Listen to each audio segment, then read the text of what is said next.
Bonsoir à toutes et à tous. J'invite ceux qui sont encore debout à s'asseoir. Nous allons commencer cette double cérémonie. Soyez les bienvenus. Je suis très heureux de vous accueillir à la Maison des Arts et Métiers, ici pour ces deux cérémonies de remise de prix. Ce soir, c'est la 17e cérémonie édition du prix Marius Lavey et la 7e édition du prix Norbert Ségard. Alors, pour ouvrir cette double cérémonie, je vous demande d'accueillir Pierre Brisé, président de la Fondation Marius Lavey, et Jean-Paul Ségard, président de la Fondation Norbert Ségard. Vous pouvez les applaudir.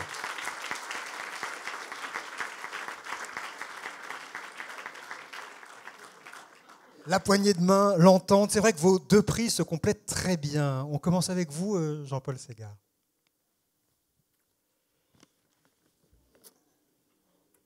Notre fondation a pour objet de pérenniser et de poursuivre, dans le même esprit, l'action de Norbert Ségard.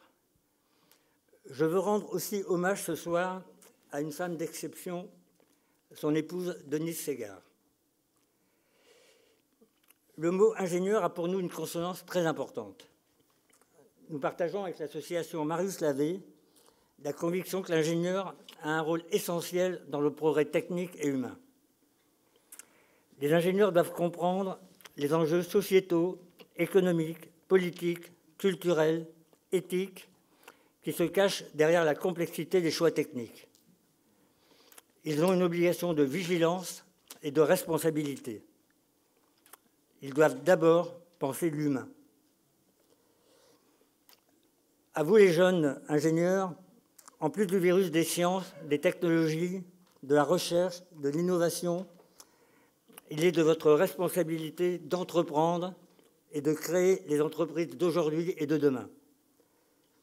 Votre avenir est ouvert. Les choses ne sont pas écrites d'avance. Ayez une intensité de vie considérable au service des autres. Montrez l'exemple. Soyez impatients, tenaces, créatifs et créateurs. Parrainé par l'Académie des technologies, ce prix Norbert Ségard de la création d'entreprises technologiques innovantes vous récompense aujourd'hui. Vous avez toutes les qualités pour mettre en œuvre industriellement et commercialement vos innovations et vos inventions. Et pourquoi ne pas recevoir le prix Marius Lavey dans quelques années? Merci à vous.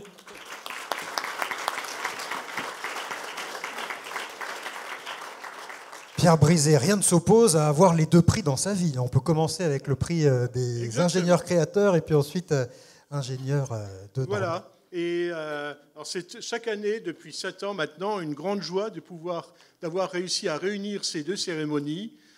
C'était l'initiative de la Fondation de France qui un jour a constaté qu'elle avait deux fondations qui, de son point de vue, couvraient à peu près la même chose, et ce qui nous a conduit à nous rencontrer et à décider de remettre nos prix respectifs à l'occasion de la même soirée, puisque nous partageons beaucoup de choses en commun, l'importance que nous attachons à l'ingénieur, à sa capacité d'innovateur, au sens qu'il donne à la fois aux impacts sociétaux, économiques de leurs travaux. Le prix Lavey étant destiné par la volonté testamentaire de Marius Lavey à récompenser un ingénieur français qui a déjà fait ses preuves, qui a accompli un parcours qui est généralement blanchi sous le harnais, pour ceux qui ont encore des cheveux. Et donc, ça nous a semblé très, très motivant de commencer cette cérémonie en présentant des ingénieurs entrepreneurs en herbe qui, bien sûr, j'espère, vont pouvoir un jour avoir le prix Lavey. Merci à vous, Pierre Brisé. Vous pouvez l'applaudir. Alors, on vous retrouvera dans une bonne demi-heure pour le prix Marius Lavey, mais on va commencer avec les prix Norbert Ségard.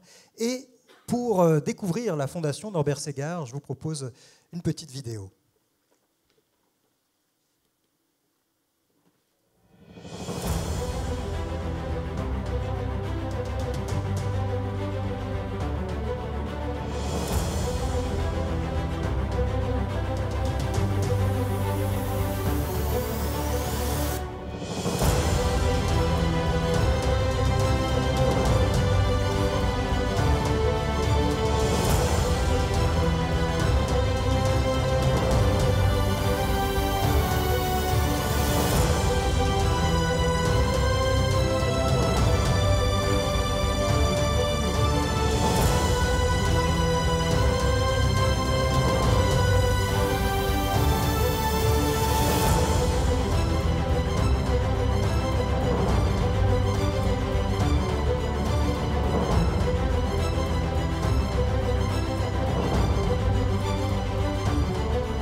Voilà, donc les règles du jeu sont posées. Jean-Paul Ségard, je vous invite à me rejoindre pour compléter cette présentation qui vient de nous être faite.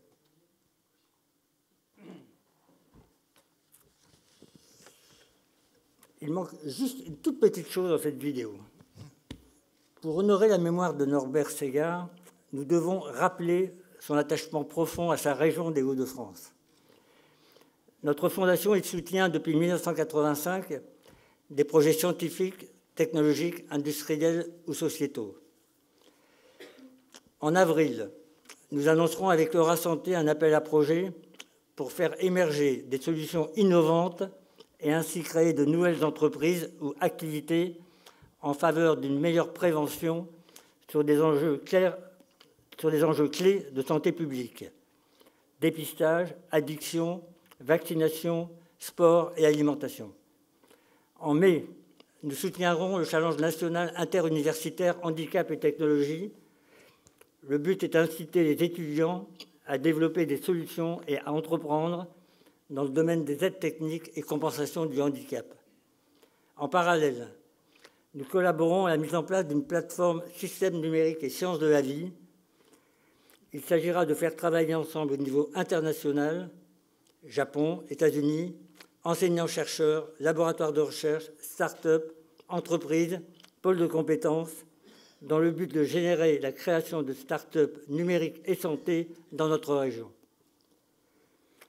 Innovation technologique, recherche et entrepreneuriat au service des autres, des hommes, ou des autres. Voilà donc bien la mission de notre fondation. Je vais maintenant passer la parole à David Henry, prix Norbert Ségard, élève ingénieur, 2017, qui va nous faire un retour d'expérience de son prix, qu'il a reçu il y a un an, et à François Sylla, prix Norbert Ségard 2014, et administrateur depuis quelques mois de notre fondation, pour donner sa vision de l'ingénieur docteur entrepreneur. David Henry et François Sylla, je vous demande de les accueillir. Prenez chacun un micro. Alors, on commence avec vous, David Henry. J'ai eu le plaisir de vous remettre un prix l'an dernier. Vous aviez été récompensé comme jeune créateur. Quelle était l'innovation, votre invention pour laquelle vous avez été récompensé l'an dernier ? Alors nous, on fait un propulseur pour petits satellites, pour permettre aux satellites de se déplacer dans l'espace après leur lancement. Et alors, qu'est-ce qui s'est passé depuis ? Est-ce que ce prix vous a ouvert des portes ? Où en sont vos petits lanceurs ? Alors ils en sont bien. Il s'est passé tellement de choses depuis que j'étais assis là l'année dernière que c'est compliqué à tout résumer. Mais aujourd'hui, on a créé la société, on est 8 aujourd'hui à temps plein. On a fait marcher notre propulseur à la fin de l'année dernière, donc c'est plutôt une bonne nouvelle, parce qu'il marche du coup. Et puis notre objectif, le prochain, c'est de faire voler ce propulseur à la fin de l'année 2019. Et puis voilà, à côté, on parle à beaucoup de clients et en ce moment, on lève des fonds. Et voilà. Le prix Norbert Ségard, pour ouvrir des portes, pour être crédible, ça aide ou pas ? Très honnêtement. Ouais, c'est très bien. En fait, moi, de tous les concours qu'on a pu faire, j'avais dit l'année dernière, mais je redis, c'est, je pense, le mieux. Par ce qu'amène le jury, il y a 15 personnes devant vous qui ont tous lu le dossier, qui posent des questions pertinentes. Ça se voit qu'ils ont parcouru le dossier et du coup, le prix financier aide pour, quand on est étudiant, éviter d'aller à des conférences, etc. Et puis au début, c'est des conseils et puis aussi un tampon de validation. Donc ouais, c'est très, très utile et très, très important. Donc ça prend de l'ampleur et vous le disiez, on est en train de chercher à lever des fonds. Vous avez encore besoin d'argent, c'est peut-être aussi pour ça que vous êtes revenu nous voir. Il y a encore de... Pas que. Ouais. Non, oui, on lève des fonds en ce moment auprès de fonds d'investissement surtout, mais aussi de business angel pour notamment pouvoir faire voler ce propulseur à la fin de l'année dernière, mais aussi pouvoir industrialiser notre produit et puis adresser ce marché qui nous Très attend. bien. Donc pendant le cocktail, si des gens veulent venir vous voir, il n'y a pas de problème, vous avez des choses à vendre. Merci à vous et encore félicitations David Henry. François Sylla, alors vous avez remporté le prix Norbert Ségard en 2014, c'est un peu plus ancien. Vous êtes docteur de l'école polytechnique et cofondateur de la start-up Source Lab, administrateur aussi de la fondation Norbert Ségard. Oui,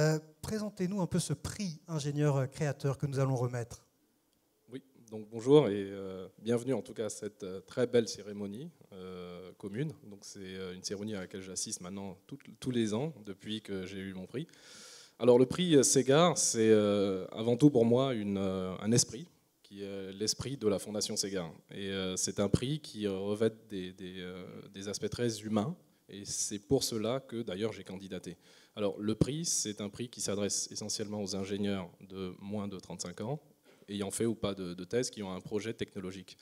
Mais ce projet, et c'est là que la Fondation Ségard innove, ou en tout cas se distingue des autres, ce projet doit avoir au moins deux aspects très importants. Il doit être bien sûr tourné vers l'avenir, c'est très très important, puisque l'avenir est à construire. Et le plus important, c'est que les technologies qui sont portées par ce projet doivent faire sens et doivent être utiles à l'humain.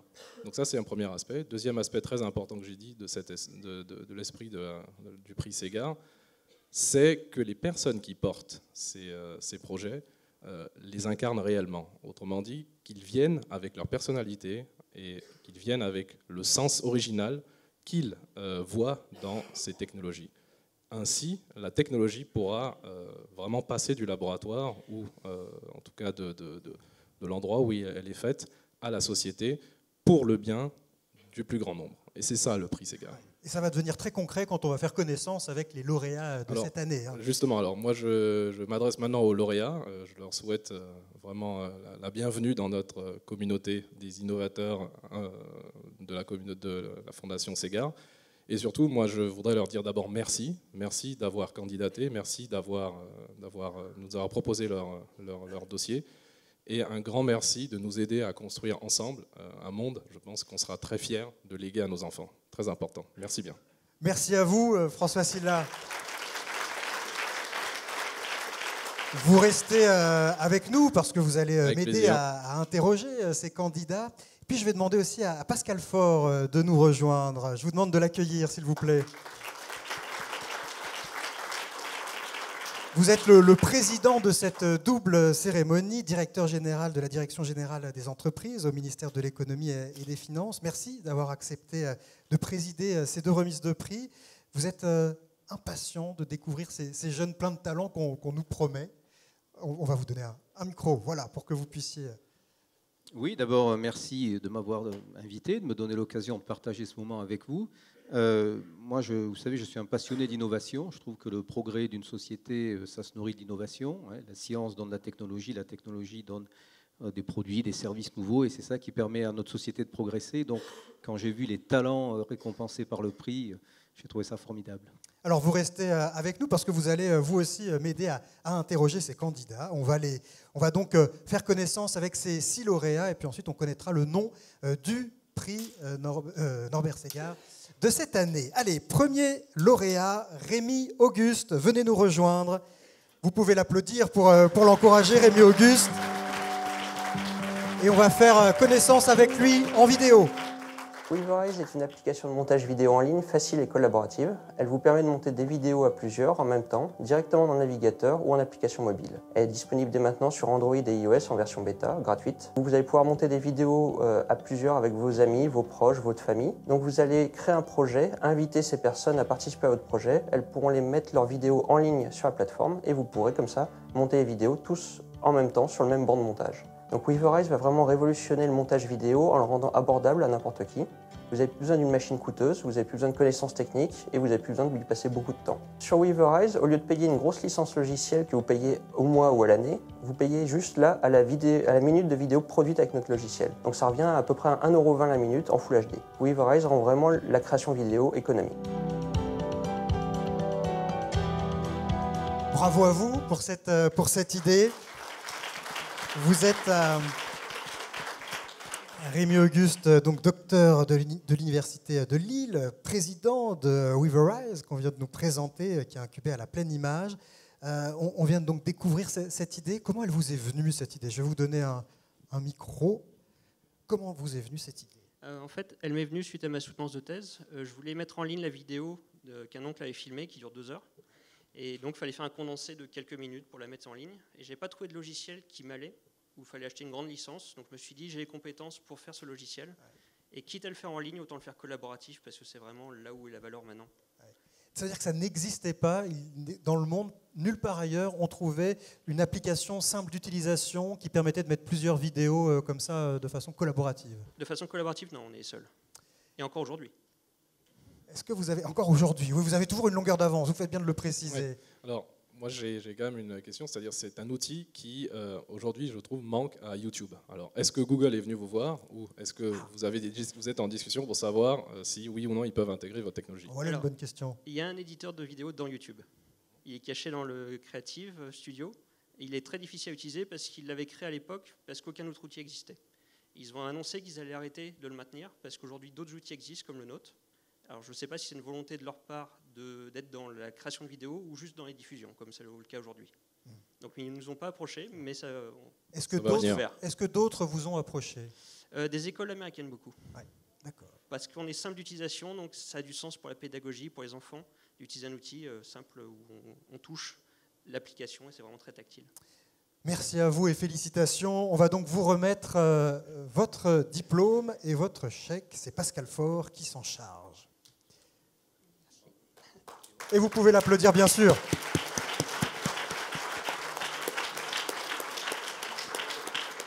On immortalise le moment. Deuxième ingénieur créateur récompensé ce soir. Hop, c'est Iles Sgir. Venez me rejoindre. Et puis on fait connaissance avec vous en vidéo. Le temps dans un bloc opératoire est extrêmement précieux. La gestion du flux de patients est fondamentale pour le bon fonctionnement du service de chirurgie. Cette gestion manuellement assurée par le personnel médical est chronophage, inefficace et source de stress. C'est pour cela qu'avec Dipor, on introduit le premier assistant intelligent au bloc opératoire. Notre intelligence artificielle vocale réalise un suivi des étapes opératoires de façon temps réel et fiable. Résultat, le bloc opératoire gagne en efficacité et l'équipe de bloc peut se concentrer sur le soin du patient.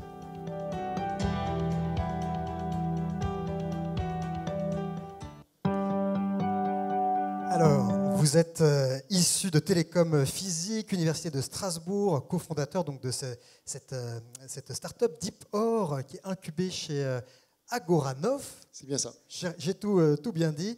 On vient d'avoir des précisions, mais on aimerait en savoir plus. Qu'est-ce que cette intelligence artificielle va apporter concrètement au sein des hôpitaux? Alors avec Dipor, qu'est-ce qu'on fait? C'est on optimise l'utilisation des blocs opératoires. On permet, via une intelligence artificielle vocale, une meilleure communication entre les différents acteurs du bloc opératoire pour qu'ils puissent gérer de façon plus fluide le flux des patients. Voilà. Est-ce que, alors on imagine que dans ce domaine-là, on n'a pas le droit à l'erreur encore plus qu'ailleurs. Est-ce que du coup, votre intelligence artificielle ne peut pas se tromper, ne peut pas faire de catastrophe? Justement. Oui.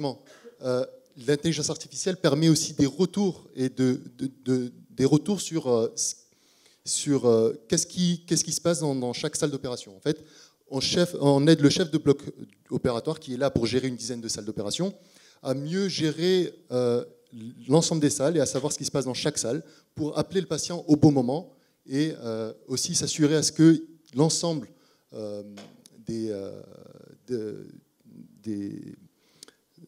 besoins en termes de sécurité soit accomplis. Voilà. Pascal Faure, vous avez une question? Oui, moi ce qui m'impressionne, c'est que vous êtes ingénieur et oui. Vous avez travaillé avec des professeurs, des médecins. Est-ce que c'est facile quand on n'a pas la même culture? Moi, c'était assez spécifique. J'ai choisi d'avoir un parcours qui va plus dans la santé. Parce qu'en fait, j'ai hésité entre médecine et prépa. Donc j'ai choisi la prépa. Puis après, en école d'ingénieur, j'ai choisi de me focaliser vers une spécialité dans la santé, ce qui m'a permis de faire un double diplôme financé par l'Union européenne aux États-Unis, à l'Université d'Houston, pour développer les salles d'opération du futur. Et c'est là où, justement, où j'ai eu cette idée-là de développer cette solution-là. Donc ça concilie vos deux centres d'intérêt. Exactement. Ça se trouve exactement au bon endroit pour vous. Allez, on va vous remettre votre diplôme et votre chèque. C'est Pascal Faure qui s'en charge. Et on va prendre la photo souvenir de cette remise sous les applaudissements.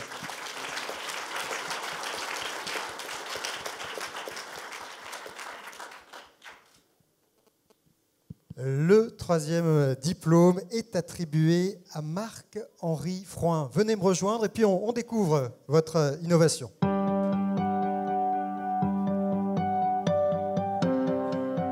Nirio est une start-up, une toute jeune start-up qui a été créée donc en janvier 2017 qui souhaite démocratiser la robotique. Nous avons développé donc un premier produit qui s'appelle Nirio One, qui est un robot 6 axes imprimé en 3D à destination des makers fans de robotique et de l'éducation, des jeunes ingénieurs et des lycées pro.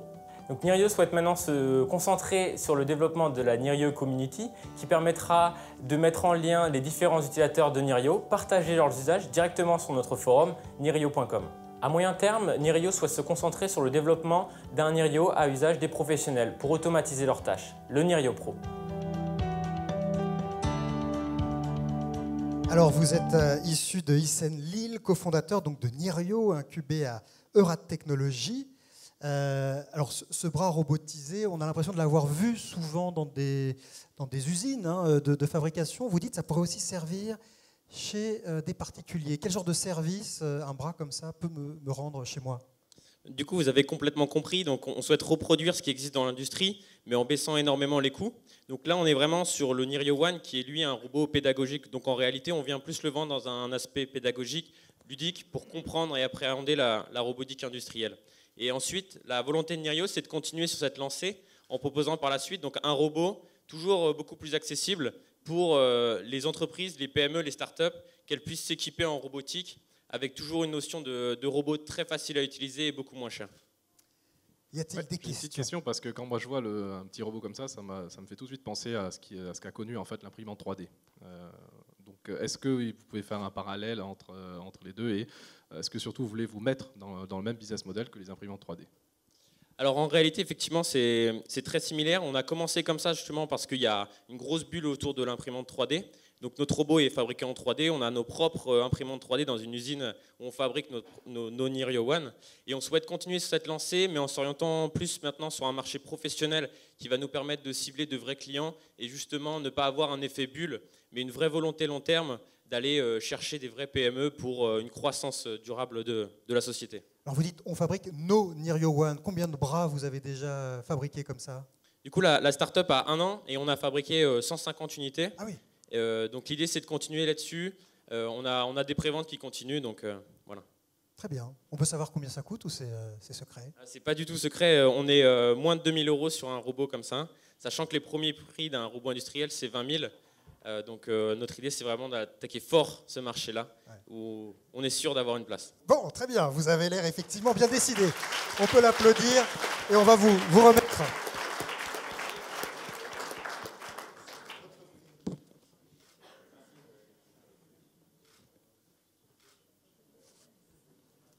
Allez, nous allons faire maintenant connaissance avec le 4e lauréat, Philippe Cuvillier. Venez nous rejoindre et on découvre votre travail. Metronote, c'est une application mobile unique en son genre qui veut révolutionner la pratique de la musique. Imaginez que votre téléphone vous écoute, vous accompagne en jouant un orchestre, un piano pendant que vous jouez d'un instrument. C'est ça le projet de Metronote, mettre les technologies les plus révolutionnaires d'informatique musicale au service de chacun, accessible dans son téléphone. L'objectif de Metronote, c'est de rendre la pratique musicale la plus stimulante possible et éviter le phénomène d'abandon qui aujourd'hui touche plus d'un jeune sur 2. Avec les technologies, nous avons la conviction que Metronote peut démocratiser la pratique de la musique de façon pérenne, accessible et stimulante pour n'importe qui. Voilà donc pour Metronote, vous êtes Philippe Cuvillier de Polytechnique et de l'UPMC, l'Université Pierre et Marie Curie, et cofondateur d'Antescofo, incubé par Agoranov. Bon, ça pose plein de questions, hein, votre... Est-ce que ça marche aussi pour chanter ? Est-ce que je peux me faire accompagner par un orchestre symphonique grâce à votre... Tout à fait, oui. Alors, je ne vais pas vous faire une démonstration maintenant, parce que je ne suis pas chanteur et je n'ai pas mon application. Ouais. Mais oui, si vous voulez chanter un air d'opéra avec tout l'orchestre, c'est Metronote qu'il vous faut. Vous pouvez le télécharger et essayer, n'hésitez pas. Mais alors, comment ça marche ? On rentre une partition ou on se met à jouer et puis il reconnaît la musique et il s'adapte pour s'accorder avec nous ? Oui, très simplement. En fait, Metronote, c'est l'application qui veut augmenter finalement quelque chose de très simple. Vous avez une partition de musique. vous voulez chanter l'air dessus. Grâce à Metronode, vous faites la même chose, mais c'est votre téléphone qui affiche la partition et qui vous joue l'orchestre, et ce de manière interactive avec le chanteur, le musicien. Je choisis les instruments de musique. Si je veux une orchestration minimaliste ou un grand orchestre symphonique, je choisis. Oui, alors pour l'instant, nous, ce qu'on fait, c'est qu'on propose des accompagnements qu'on a enregistrés nous-mêmes avec des musiciens. Ouais. Mais après, à terme, l'idée, c'est que n'importe qui peut s'enregistrer pour partager ce qu'il a fait et devenir ainsi transformer une œuvre en quelque chose de collaboratif. On pourrait imaginer une chorale qui chante tous ensemble grâce à cette application et grâce au numérique qui vient ainsi mettre du lien entre les différents musiciens. Ah oui, il y a un côté collaboratif que je n'avais pas saisi. Est-ce qu'il y a une question ? Oui, est-ce que vous êtes allé voir des professionnels de la musique et dont vous prenez un peu le job là ? Comment réagissent-ils là ? Pas vraiment, en fait, vous invitez même les professionnels à rejoindre votre plateforme, finalement, vous de leur prenez. Oui, alors professionnels de la musique, il y a beaucoup de personnes. Les premiers qui sont intéressés, ce sont tout de suite d'emblée les professeurs de musique, parce qu'ils savent bien qu'aujourd'hui, ce qui est difficile, surtout pour les jeunes qui débutent, c'est de continuer à pratiquer, alors qu'aujourd'hui, tous les jeunes ont un téléphone ou un smartphone ou une tablette chez eux, donc ils voient là-dedans, ils sentent le potentiel inouï qu'apporte le fait de combiner la musique avec le numérique, pour les stimuler. Après, nous, ce qui nous intéresse dans les autres professionnels de la musique, ce sont les éditeurs de partitions, les majors qui détiennent des droits sur des enregistrements, parce qu'on a la conviction qu'avec nos technologies, on peut transformer tout ce contenu existant, tout cet aspect de la musique, en quelque chose de beaucoup plus inouï, interactif, à la disposition de chacun. Vous êtes musicien vous-même, on imagine pour avoir... Alors moi, je fais partie des gens qui ont été très musiciens petits et puis qui ont un peu abandonné. Bon, là, c'était pour les études. Mais grâce à Metronode, je m'y remets aussi un peu. Ah oui, d'accord. Et je passe un peu de l'autre côté, donc c'est quelque chose qui est très amusant. C'était une façon de renouer avec la musique. Bravo à vous. On va vous remettre votre chèque et votre diplôme. Philippe Cuvillier.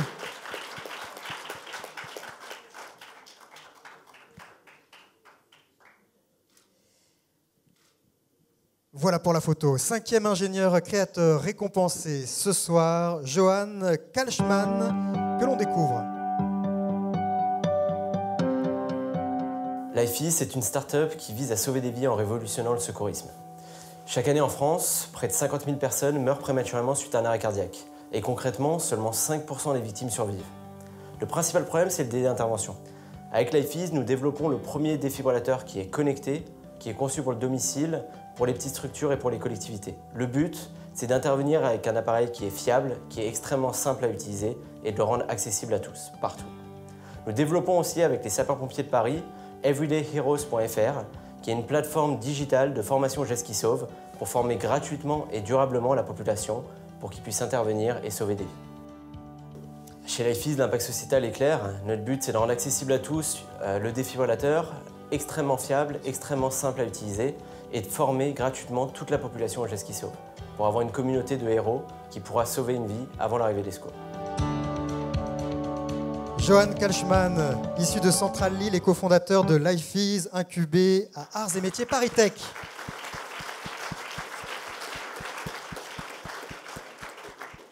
Bon, on a toujours envie de savoir comment vous est venue l'idée. Vous avez passé votre brevet de secourisme, vous avez vu qu'on pouvait faire énormément de choses dans le domaine. Comment c'est venu cette idée ? En fait, avec un de mes associés, Martial, on a travaillé avant dans les pacemakers et défibrillateurs implantables. Donc on s'est rendu compte que la technologie pour sauver des vies, suite à un arrêt cardiaque, elle existait depuis très longtemps, depuis plus de 30 ans, qui a été très efficace. Et qu'aujourd'hui, le taux de survie en moyenne dans le monde et en France, il est de moins de 5%. Ce qui est incroyablement bas quand on sait que la technologie peut sauver. Et en fait, peu de personnes le savent. Donc on a aussi compris qu'il y avait un problème sur la formation et qu'il fallait former massivement et durablement les gens. Là aussi, il existe des initiatives similaires dans le monde où vous êtes les seuls à avoir vu ce vide, ce manque ? Alors, il y a des défibrillateurs, il y a des grands fabricants qui vendent aujourd'hui des défibrillateurs. Certains ont fait des défibrillateurs pour le domicile, mais ils n'ont pas changé leur modèle économique, donc ils les vendaient entre 800 et 1000 euros. Et on est seul à avoir voulu rendre accessible à tous le défibrillateur et avoir choisi cette formation, cette sensibilisation pour pouvoir donner plus de valeur à chaque défibrillateur. Il est moins cher, mais il sauvera tout autant, il est tout aussi fiable, votre défibrillateur. Ouais. Alors en fait, il n'est pas moins cher. Il n'est pas proposé sous la forme, il n'est pas vendu et ensuite des distributeurs s'occupent de la maintenance, comme aujourd'hui, en fait, il est mis à disposition sous la forme d'un abonnement. Donc sur le long terme, on n'est pas sur du moins cher, on ne fait pas du tout du low cost, il est produit totalement en France et conçu par nos équipes, mais il est plus accessible parce qu'il ne nécessite pas un investissement initial pour acheter un défibrillateur. François Oui, j'ai une question. Alors, j'ai une personne là qui a un infarctus, ou en tout cas qui semble avoir un infarctus. C'est un enfant, un vieux, un sportif, un bébé, enfin bref. Comment est-ce que le défibrillateur sait ce qu'il faut faire pour sauver cette personne-là qui vient de tomber devant moi? Alors, première chose, l'arrêt cardiaque est différent de l'infarctus. Oui, alors ne sortez pas le défibrillateur à mauvais escient non plus. Faire attention. Juste pour préciser. C'est intéressant parce que c'est vrai que du coup, ça demande une petite formation, cette histoire. Il ne faut pas faire de bêtises. Dans tous les cas, si la personne s'effondre, la première chose à faire, c'est de vérifier si elle est consciente, vérifier si elle respire. Mais dans tous les cas, si on utilise un défibrillateur, il n'y a aucun risque d'empirer la situation. Pourquoi ? Parce qu'il y a un logiciel qui est embarqué, un algorithme cardiaque qu'on développe et qui analyse le rythme cardiaque et qui décide seul si un choc est nécessaire ou pas. Donc il n'y a aucun risque de délivrer un choc à une personne qui est juste tombée dans les pommes ou un enfant qui joue avec, ça ne va jamais délivrer de choc. C'est effectivement le cœur de la technologie. Il y a tout le côté électronique, connecté, mais surtout l'intelligence à travers l'algorithme cardiaque. Bravo. Allez, on vous remet votre diplôme et votre chèque. Bravo pour cette initiative qui sauvera des vies, certainement. Et voilà. Allez, 6e et dernière candidate, Paola Secato. Venez nous rejoindre. Oikosphère, c'est une alternative aux phytosanitaires de synthèse et c'est un projet qui est global puisque ce que l'on cherche à faire, c'est réinventer le soin des sols et son économie. Comment ? En proposant une solution fertilisante naturelle pour les sols. Et tout ça, c'est organisé en fait avec une coopérative de producteurs. Ça permet de redonner le savoir aux exploitants sur le terrain et de leur proposer en même temps une diversification d'activités et un complément de revenus. Oikosphère, c'est un projet avec un fort impact environnemental puisqu'on vient proposer une alternative aux phytosanitaires de synthèse qui ont dégradé les sols. À fort impact environnemental aussi de par notre système de production, puisque la production est locale, vient favoriser les circuits courts et notre solution est uniquement composée de déchets issus de l'agriculture biologique. Paola Secato, issue de Grenoble INP Felma, cofondatrice, c'est-à-dire que vous êtes deux. On a vu l'autre, votre collègue, cofondatrice de Oikosphère, incubée par Alter Incube. Alors, ça paraît une très bonne idée, mais comme toutes les bonnes idées, on se dit certainement qu'à mettre en œuvre, c'est un peu plus compliqué que juste d'avoir l'idée. Alors, à quelles difficultés vous vous êtes heurté pour ce projet ? C'est un projet qui a quand même une certaine ampleur, puisque en fait, on pourrait fabriquer juste dans une usine un fertilisant naturel. Mais nous, ce qu'on aime bien dire, c'est que c'est l'innovation technique qui se met au service de l'innovation sociale. Et le fait en fait, d'essayer de créer une coopérative de producteurs, ça veut dire fédérer un réseau, ça veut dire trouver des gens de confiance, ça veut dire trouver des gens qui sont crédibles sur le territoire.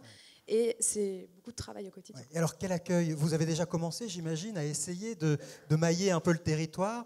Sur quel territoire vous avez commencé à travailler ? Alors, on a mené des expérimentations pendant toute l'année 2017 avec des premiers ateliers de production en Savoie, en Côte d'Or. Et en fait, on a été extrêmement bien reçus sur le terrain parce qu'il y a un réel engouement en fait, pour des solutions locales. Et on bénéficie en fait d'une crédibilité sur le terrain quand c'est porté par un exploitant pour d'autres exploitants.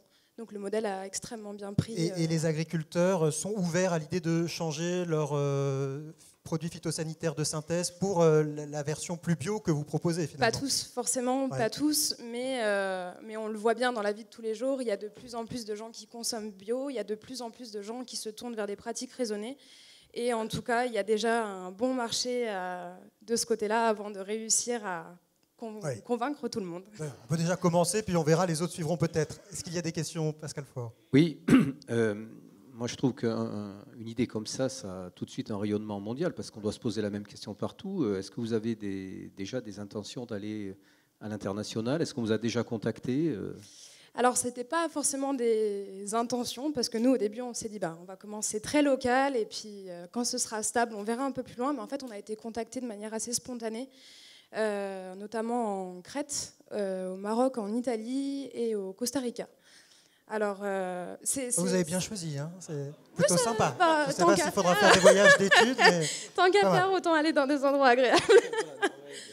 Et alors, ça prend bien là-bas au Costa Rica, en Crète, a priori Pour l'instant, nous, on se focalise sur le marché français. Il y a beaucoup de choses à faire et il faut un modèle stable avant de pouvoir voir plus grand. Voilà.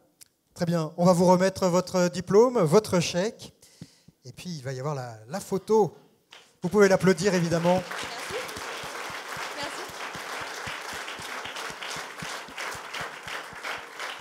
Et vous transmettrez ces félicitations donc à Chloé Blanc qui vous accompagne. Qui est juste là. Qui est juste là, mais elle aurait dû monter sur scène, Chloé. Bon, on va découvrir ensemble le grand vainqueur, le prix ingénieur créateur parmi ces 6 récompensés. On les fait tous monter? Alors, on les fait tous monter. Venez tous nous rejoindre, y compris Chloé Blanc. Comme ça, ce sera l'occasion de la voir. Et tous les autres candidats, ils seront donc 7 à monter sur scène. Vous pouvez les applaudir, c'est largement mérité.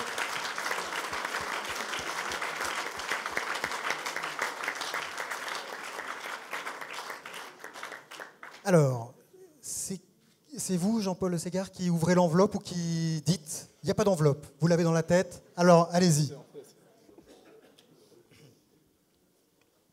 Tout d'abord, la Fondation Norbert Ségard a bien 6 lauréats, donc 6 prix Norbert Ségard ingénieur créateur. Et comme dans tout concours, il faut bien en distinguer un peu plus. Donc, on va dire le grand gagnant, comme vous voulez, c'est Paola Secato et Chloé Blanc. Paola Secato et Chloé Blanc. Ça tombe très bien. On va pouvoir vous entendre, Chloé, également. Merci beaucoup. Alors, est-ce que vous voulez ajouter quelque chose à ce qui a été dit? Et puis, j'imagine que vous avez aussi des remerciements à formuler. Alors, je vous laisse la parole à toutes les deux. Oui, un grand merci. Et on va dire un peu ce qui a déjà été dit tout à l'heure, mais pour nous, l'accueil à la Fondation Norbert Ségard a vraiment été super. Enfin, on a participé à différents concours et celui-ci, on est vraiment reçu pour notre projet. On comprend vraiment cette idée d'innovation sociale chez Norbert Ségard et c'est quelque chose qui n'est pas toujours compris. Donc ça fait très plaisir. Donc vraiment un grand merci à tous pour votre accueil. Vous voulez ajouter quelque chose, Paola Secato? Juste merci à tout le monde, pareil, merci au jury qui ont posé des questions très intéressantes, mais c'était toujours très bienveillant aussi, et merci pour ce prix, ça va bien nous aider dans le lancement. Eh bien, bravo à vous. Allez, on va faire une photo souvenir avec tout le monde. Rassemblez-vous pour que ça tienne sur la photo. Voilà, resserrez-vous. Les photographes s'installent. Oui, venez nous rejoindre. Voilà le palmarès donc 2018 de ces prix Norbert Ségard. On les applaudit une dernière fois, merci.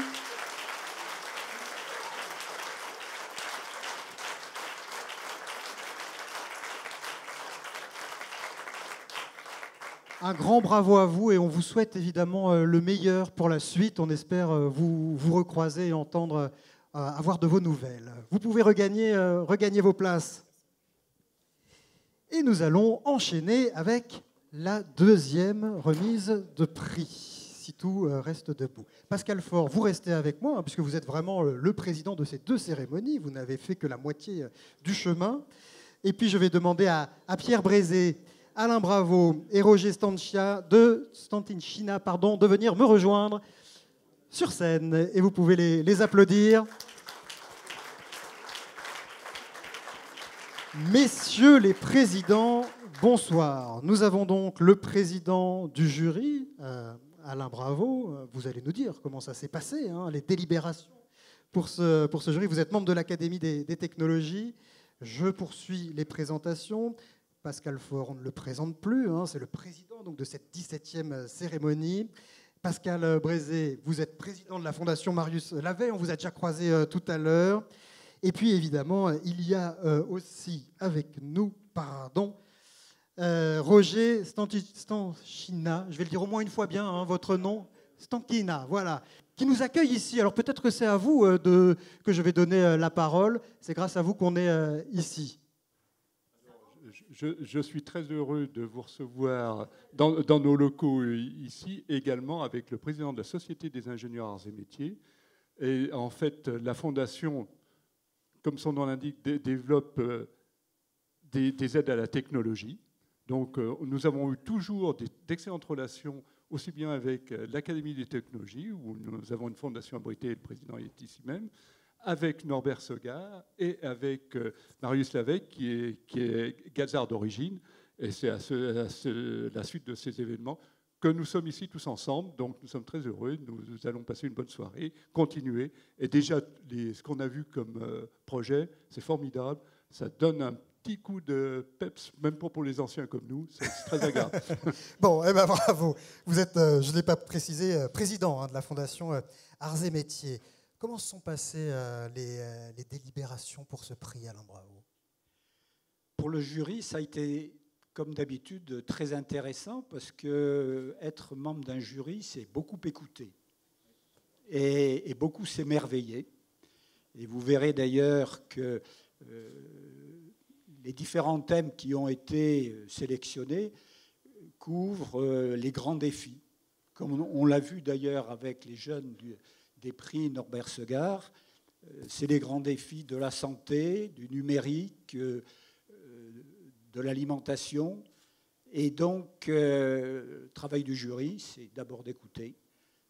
Et puis ensuite, la tâche difficile, que je ne décrirai pas plus que cela, de choisir un grand prix.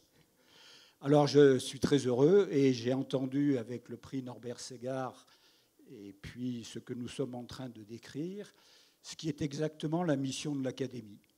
L'Académie des technologies, c'est promouvoir les technologies et leurs interactions avec la société. Et puis la devise, c'est pour un progrès raisonné, choisi et partagé. Et donc, l'Académie se trouve très bien, très heureuse à l'intérieur du prix Marius Lavey. Pierre Vrézé, vous voulez ajouter quelque chose sur ce prix Marius Lavey? Oui, je vais dire deux mots sur qui était Marius Lavey, puisque ce prix est remis chaque année en son honneur. Marius Lavey était un ingénieur Gazard et Supélec dans un domaine d'activité qui était celui de l'électromagnétisme et tout particulièrement dans la grande tradition horlogère, puisqu'il était bisontin. Et dans la première moitié de son parcours d'ingénieur, il a œuvré sur l'amélioration des moteurs pas à pas. Aujourd'hui encore, le moteur Lavey, c'est la référence du moteur pas à pas et trouve une recrudescence tout à fait importante avec les objets connectés qui de plus en plus ont besoin d'actionneurs précis de faible consommation. Et donc, il est à l'origine d'une centaine de brevets sur l'architecture électromécanique de ces moteurs pas à pas. Et ensuite, après-guerre, il était extrêmement curieux de toutes les avancées techniques et scientifiques, a entendu parler des travaux sur les transistors et a imaginé de croiser cette nouvelle technique émergente avec celle qu'il maîtrisait bien pour inventer en fait ce qui est devenu la mécatronique, puisqu'il a imaginé de piloter ces moteurs pas à pas par des circuits à transistors régulés par quartz, ce qui a permis d'augmenter considérablement la précision de ces moteurs pas à pas. Et à la fin de sa vie, il a fait ce constat que probablement certains d'entre nous, vous, vivons, c'est que l'ingénieur souvent est moins reconnu dans la société que des personnalités du monde du marketing, des finances, du monde sportif. Et donc il a choisi de léguer une fortune assez considérable qu'il va amasser avec les redevances perçues au titre de ses brevets pour son testament dit remettre chaque année un prix à un ingénieur français ayant fait preuve d'activité inventive. Et donc depuis 17 ans, eh bien, notre petit groupe de bénévoles chaque année veille à mettre en lumière le parcours d'ingénieurs qui répondent en fait à cette vision de Marius Lavey qui est de mettre à l'honneur des ingénieurs parfois insuffisamment connus du grand public. Le mot du président de cette cérémonie, Pascal Faure. Oui, écoutez, alors moi, vous savez, dans mon quotidien, directeur général des entreprises à Bercy, de quoi je m'occupe? De faire en sorte que l'environnement soit aussi favorable que possible pour les entreprises, pour qu'elles naissent, qu'elles grandissent, qu'elles exportent. Donc mon travail, c'est un petit peu un travail de jardinier. Vous voyez, que le sol soit fertile, qu'il y ait du soleil, que ça soit bien arrosé. Mais on ne peut rien faire s'il n'y a pas d'entrepreneur. Tout fonctionne parce qu'il y a l'esprit d'entreprendre, la créativité. Et ce soir, c'est vraiment ça, en fait, ce qu'on récompense, c'est ce sens de l'innovation, ce goût pour prendre du risque, pour oser et pour finalement rendre possible un rêve que vous avez peut-être eu. Alors, je trouve que ce qu'on a vu, c'est formidable. C'est la première étape. Et puis maintenant, on va voir, avec quelques années de plus, ce que ça peut devenir. Alors d'ailleurs, Pierre Brézé, nous allons commencer par remettre le prix spécial. À qui avez-vous décidé de décerner ce prix spécial? Alors le jury se réserve la liberté de remettre chaque année un prix à un ingénieur sortant du lot. Donc nous avons eu Bernard Mentnaz, qui est présent peut-être ici, qui est à l'origine des verres asymétriques, qui a fait tout le succès des Silor. Charles-Édouard Vincent, qui est un ingénieur télécom, qui a été un innovateur dans le domaine sociétal en créant Lulu dans ma rue et Emmaüs Connect, personnalité étonnante. Et l'année dernière, Jacques Léviner, que probablement on n'a pas besoin de citer ici, qui est le plus grand déposant de brevets individuels, mais qui a aussi donné toute la dynamique à l'ESPCI, qui est une pépinière de créateurs. Et cette année, nous avons l'honneur et le plaisir de remettre un prix spécial pour la convergence entre l'ingénieur, la science et la médecine à Wafas Kali. Wafas Kali.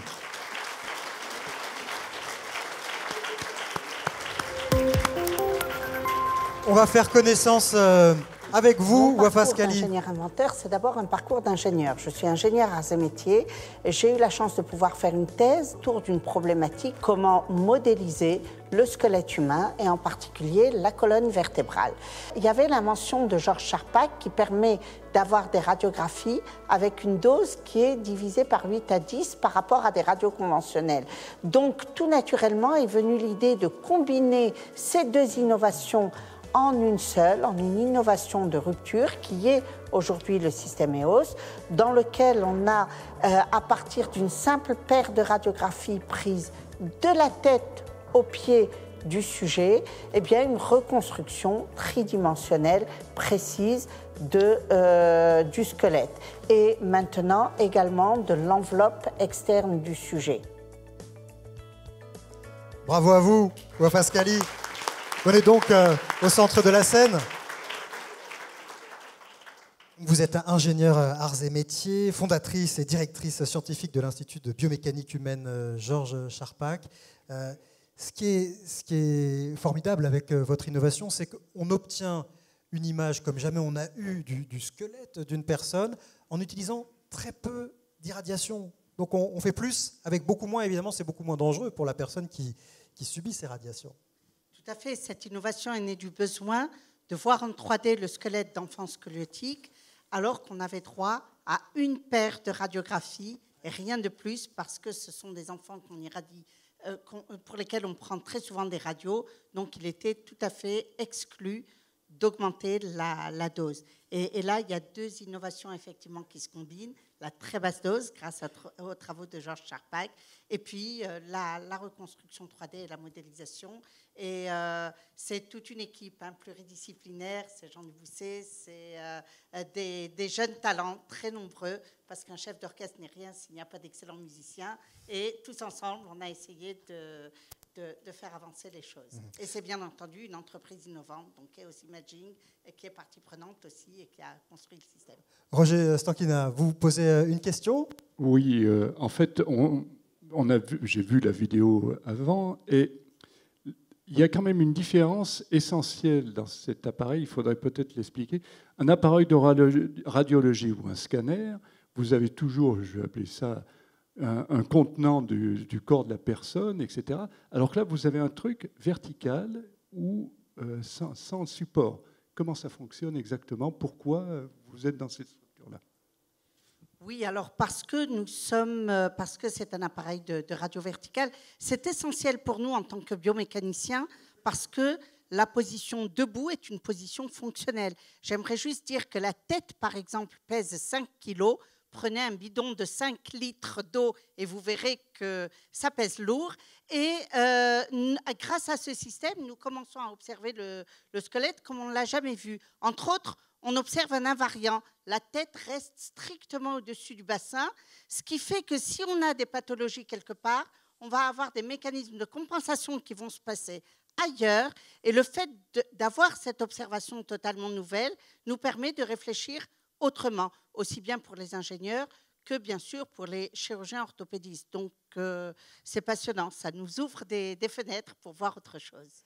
Voilà. Un mot de remerciement à adresser. Vous avez commencé à citer votre équipe, vous voulez peut-être remercier D'abord, je voudrais remercier mon père spirituel qui est ici, François Lavas, qui est fondateur de l'activité de biomécanique à l'école des arts et métiers et qui est le pionnier de la biomécanique.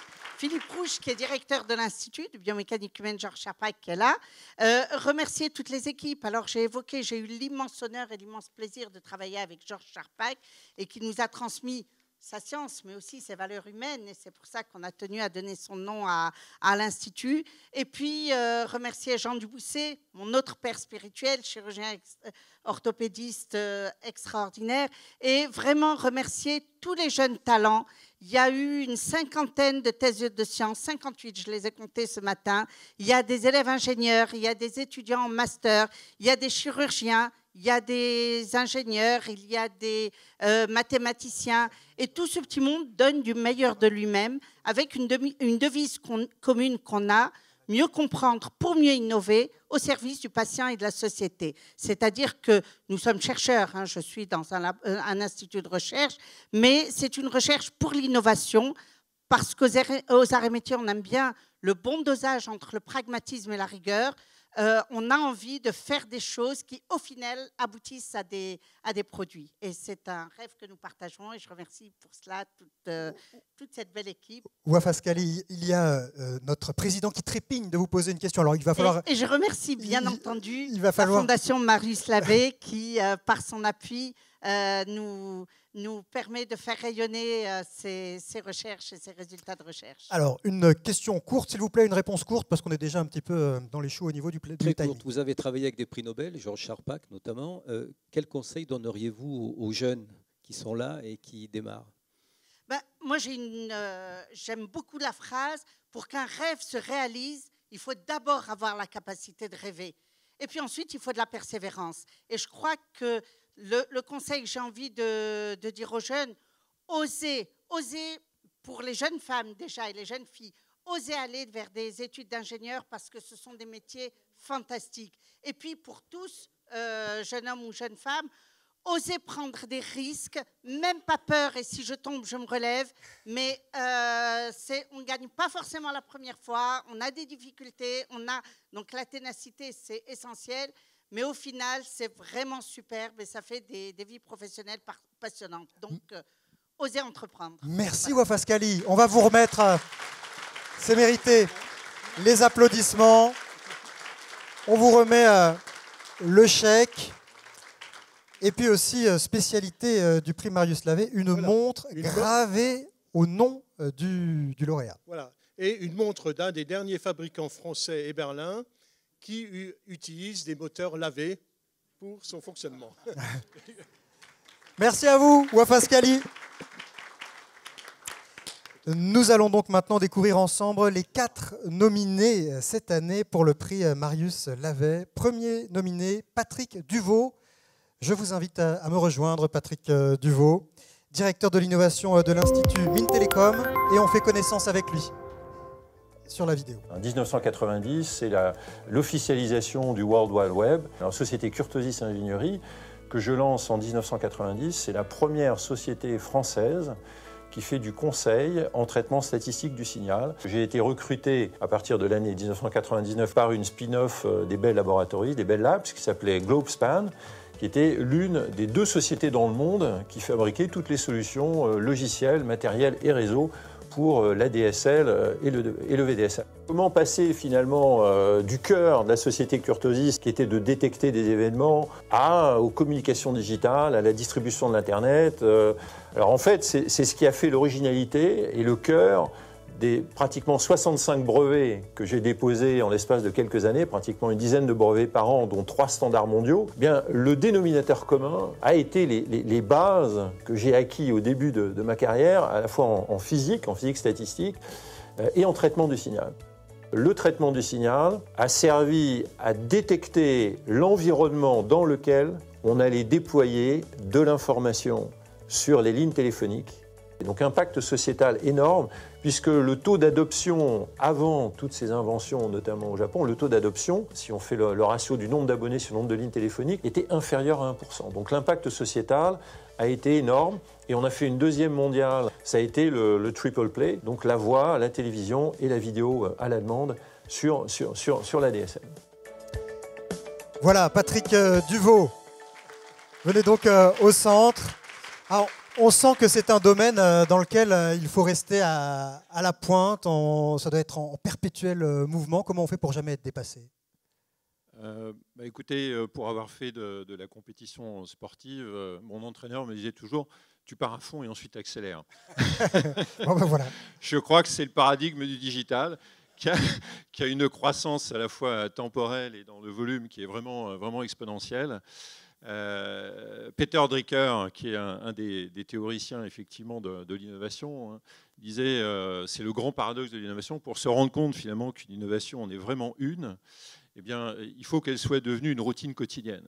Si vous voulez, c'est ce qui s'est passé hein, en 2000. Une petite équipe d'une dizaine de personnes au fin fond du New Jersey a pris l'avion un samedi matin pour rencontrer un visionnaire. Ce visionnaire s'appelle Masayoshi Son. C'est le président de SoftBank, dont vous avez certainement entendu parler, puisqu'il vient de lancer un fonds sur l'intelligence artificielle. Et très paradoxalement, ce qu'il faut savoir, c'est que Son, avec qui notre petite équipe, dont moi-même j'ai eu la chance de travailler en direct, qui est descendu avec nous pour standardiser un de nos brevets, eh bien, a voulu rendre service à la société japonaise au début des années 2000, année, si vous voulez, où l'ADSL était un désert. Le débit était faible, la couverture était faible, et le contenu se limitait à des emails.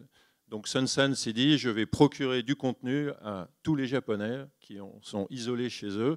Et c'est ainsi que, effectivement, en l'espace de 9 mois, un écosystème d'innovation tout à fait exceptionnel, qui est incarné par du multidisciplinaire, du multimétier et de l'international, a produit une innovation, l'a standardisée, l'a mise sur le marché et a fourni une première mondiale qui était donc la télévision, l'Internet, la vidéo à la demande et la voix sur ADSL.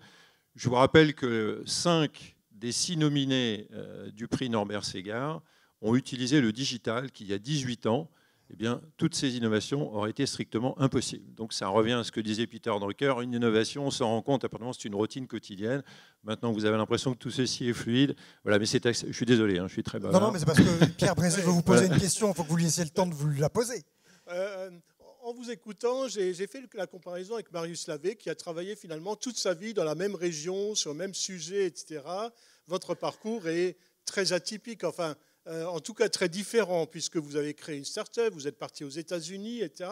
Et aujourd'hui, vous vous retrouvez directeur d'innovation de l'Institut Mines Télécom. Pour les jeunes promotions, qu'est-ce que vous leur diriez à partir de votre expérience vécue ?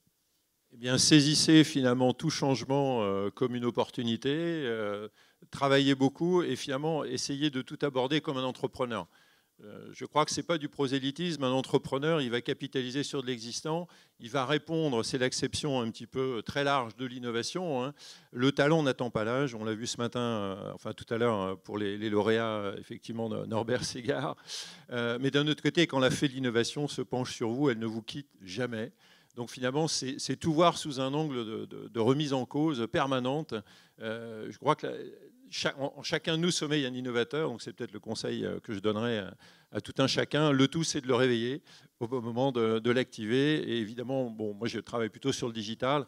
La vague du digital est une vague assez extraordinaire. De toute façon, la société désormais est digitale. Donc il faut en profiter. Il faut profiter de cette... Et surtout, il faut travailler beaucoup. Et il ne faut pas croire que l'entrepreneuriat est un fusil à un coup. Hein. C'est la culture de l'équitation. Il faut savoir se relever et réentreprendre à chaque fois.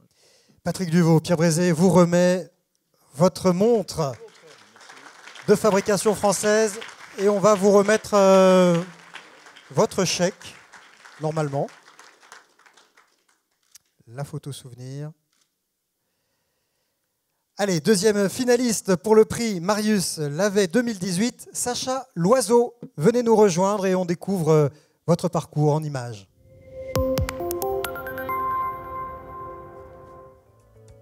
Notre invention, le Cellvisio, est un microscope ultra miniaturisé qui est destiné à être utilisé en temps réel par des médecins et des chirurgiens pour faire des images microscopiques des tissus humains.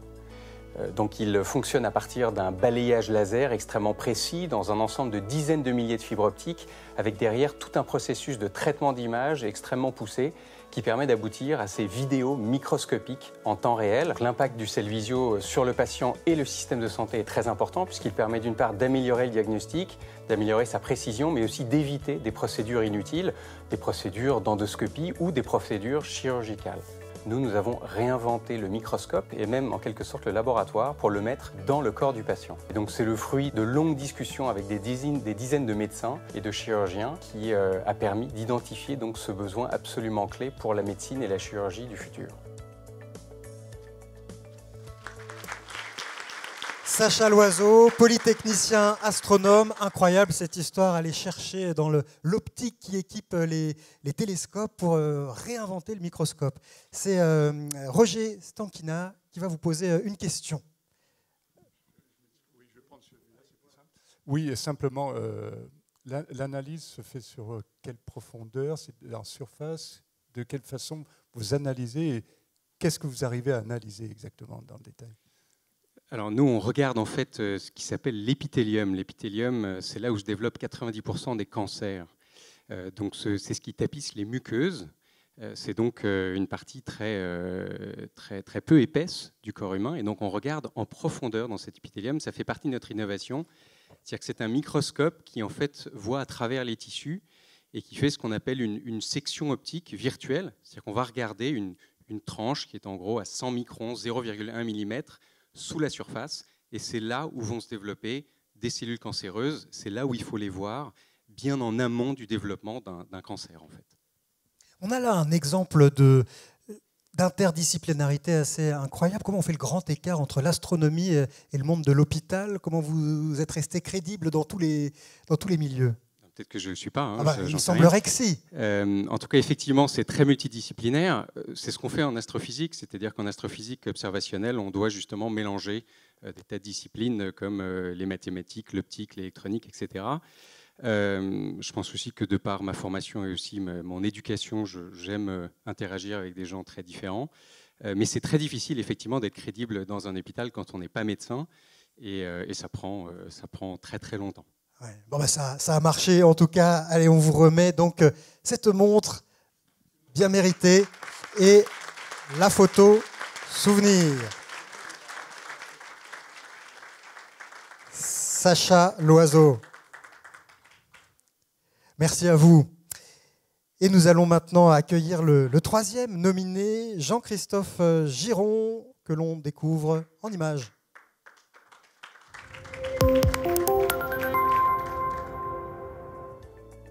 Donc, la découverte concerne les vitrages électrochromes, qui sont des vitrages qui s'opacifient en fonction de l'intensité lumineuse du soleil.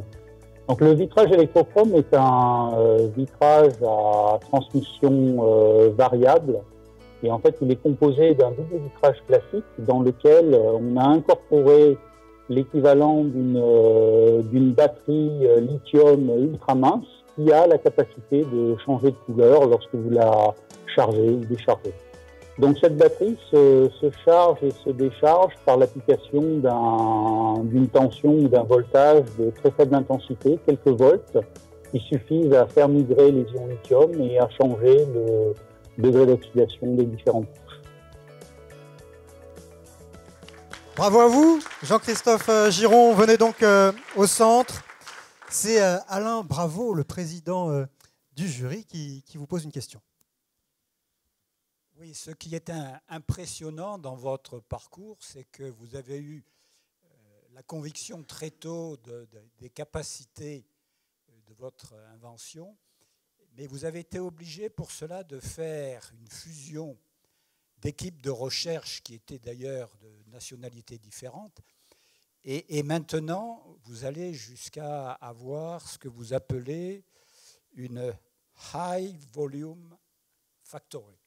Exactement. Facility. Exactement. Alors c'est intéressant de voir cette maturation de l'idée jusqu'à la fabrication. Alors cette maturation de l'idée, c'est en fait c'est jamais un chemin qui est très facile. C'est-à-dire c'est vraiment un long chemin de croix.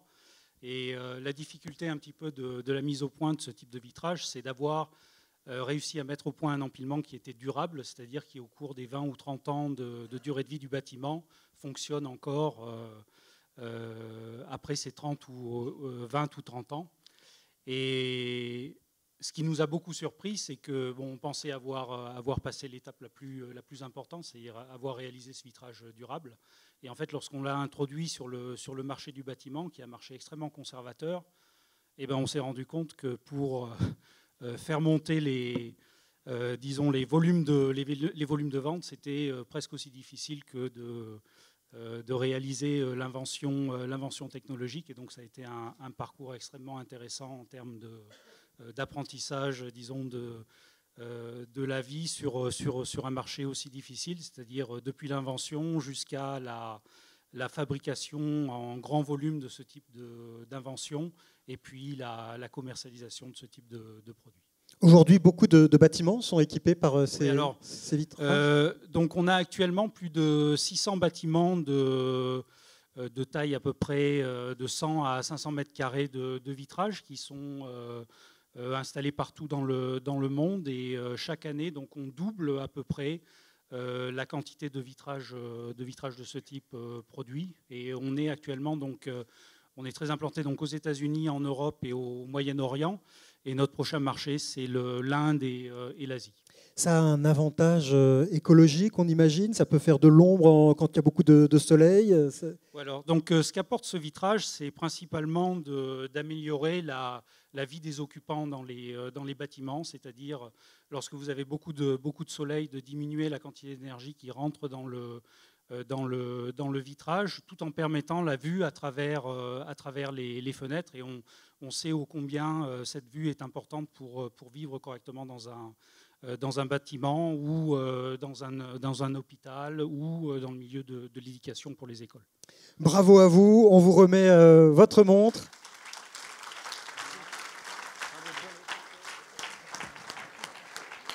Et la photo souvenir. Christophe Giron. Allez, on fait connaissance avec le 4e et dernier finaliste, Jacques Souquet. On découvre en images.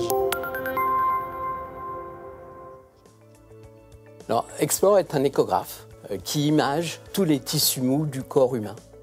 Quand vous ouvrez un échographe, j'appelle conventionnel, vous êtes confronté à une batterie de cartes électroniques, une vingtaine de cartes électroniques avec plein de composants. Nous, on a voulu changer ce paradigme.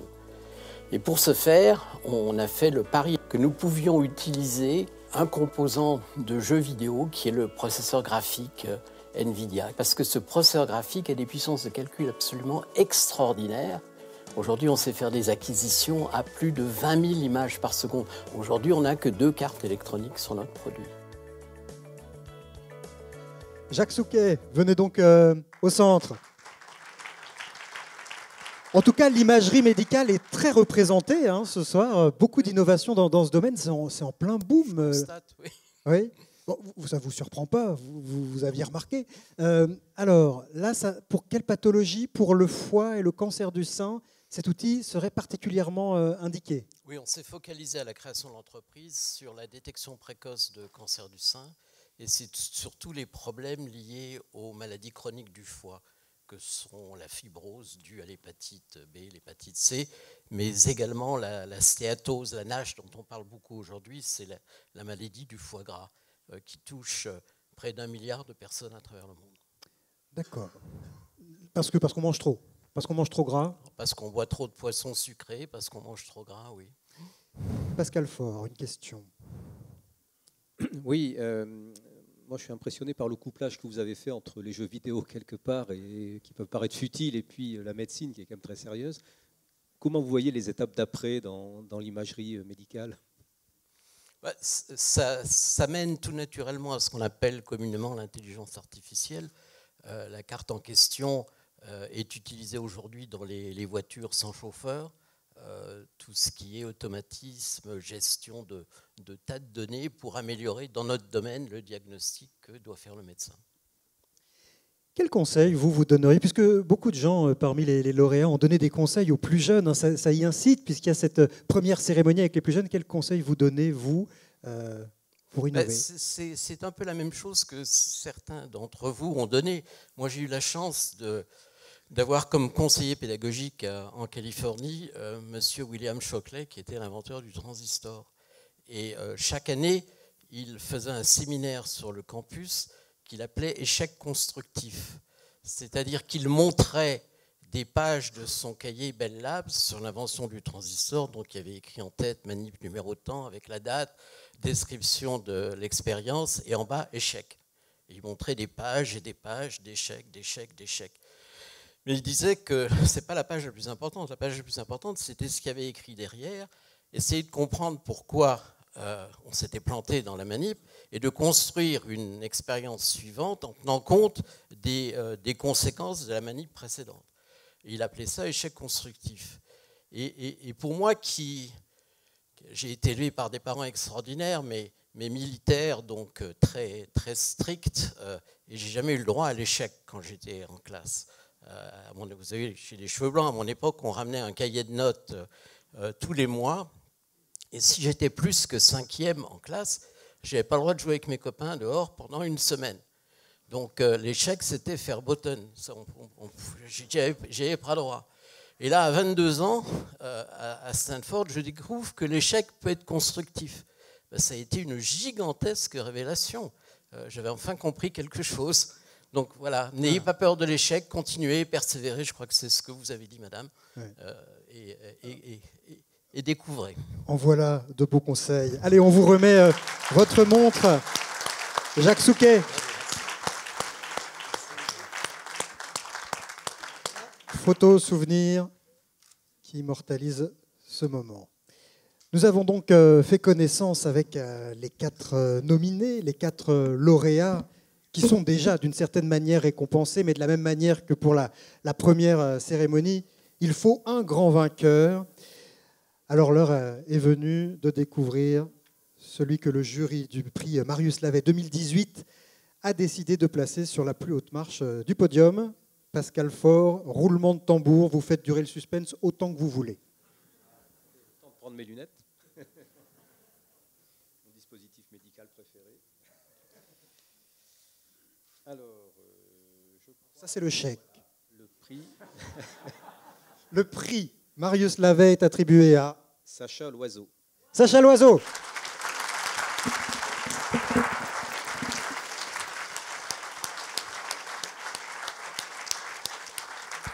De retour. Alors là, c'est un peu la carte blanche. Vous pouvez nous dire ce que ce prix représente pour vous, les remerciements ou ce que vous voulez.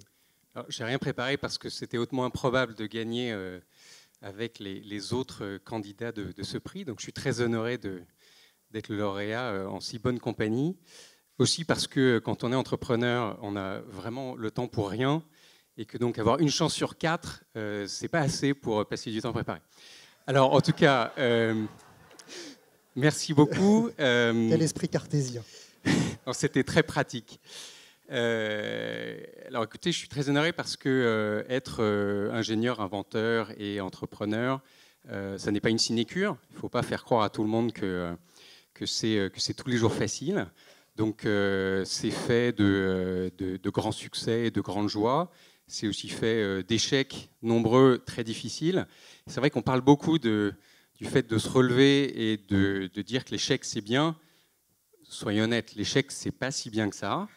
Et tous les jours de l'entrepreneur, il y a des mauvaises nouvelles, il y a aussi des bonnes nouvelles. Et donc il y a des petits échecs, des gros échecs. Donc il ne faut pas non plus se mettre dans une sorte de culte de l'échec. Il faut quand même essayer de réussir. Ensuite, chacun met la réussite. Au final, sûr, vous ferez ce que vous voulez. Hein. Quand les conseils sont comme ça un peu Voilà. disparates, ça laisse le champ libre pour faire un peu comme on a envie. Non, parce qu'ensuite, on va vraiment devenir une nation de l'échec constructif. Ça serait bien qu'on arrive à avoir aussi des très grands succès. Il y en a, mais il n'y en a pas assez. Alors, c'est l'autre message que j'aimerais passer, c'est que on a vu tout à l'heure vraiment des projets superbes. C'est extraordinaire ce qu'on voit, bien la créativité française. Le problème en France, c'est qu'on n'arrive pas à créer des très grands champions. On n'arrive pas à créer de sociétés de taille intermédiaire d'abord, enfin pas suffisamment, et on crée très très peu de grands succès, de grandes sociétés. Donc le fameux go big or go home, il faut vraiment se le mettre à l'esprit. On ne veut pas avoir des créateurs d'entreprises qui disent mon but c'est de me faire acheter par Google. On veut entendre des gens qui disent mon but c'est d'être Google. Et c'est très dur en France de dire ça parce qu'on a l'impression qu'on est complètement mégalo, alors qu'évidemment si vous allez dans la Silicon Valley, c'est ce qu'on entend tous les jours, avec d'ailleurs certains qui sont complètement mégalos évidemment. Donc pour ça il faut aussi une direction générale des entreprises qui favorise bien sûr cet environnement qui est devenu en France fantastique. Tout le monde sait, je crois que la France est devenue un Eldorado de la création d'entreprises. Et ça fait maintenant 15 ans qu'on le dit, c'est devenu fantastique, c'est facile. On peut avoir accès très rapidement à des financements pour démarrer. Ce qui est difficile, c'est de scaler. Désolé de cet anglicisme. Et donc c'est là où malheureusement le bât blesse. Il faut absolument aider les entreprises à passer de la petite entreprise qui a une belle invention et une technologie française à une entreprise beaucoup plus grande qui a donc scalé et qui est capable ensuite de devenir un champion mondial et ensuite peut-être d'ailleurs d'aider d'autres entreprises, d'en racheter, etc. Donc ça c'est voilà, c'est ce que j'appelle de mes voeux, c'est qu'on fasse plus d'efforts. Ça veut dire plus de capitaux, plus d'aide pour les sociétés pour scaler. Voilà qui est dit. Merci à vous, Sacha Loiseau. Alors j'appelle les trois autres lauréats à monter sur scène. On va vous remettre vos trophées. Le prix, bien sûr. Alors donc là, c'est la remise du chèque. Ça y est, c'est remis. Photo.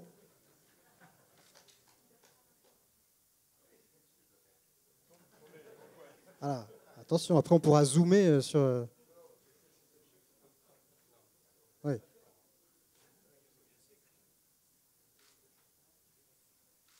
Voilà qui est fait. Allez, on va faire une photo de groupe avec les trophées et les trois autres lauréats.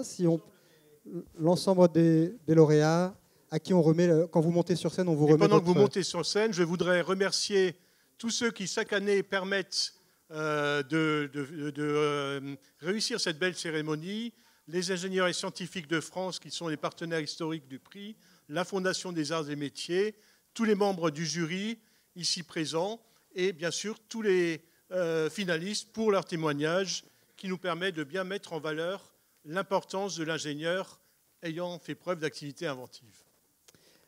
Voilà, on va pouvoir faire cette photo de groupe sous les applaudissements. Les 4 lauréats du prix Marius Lavet 2018.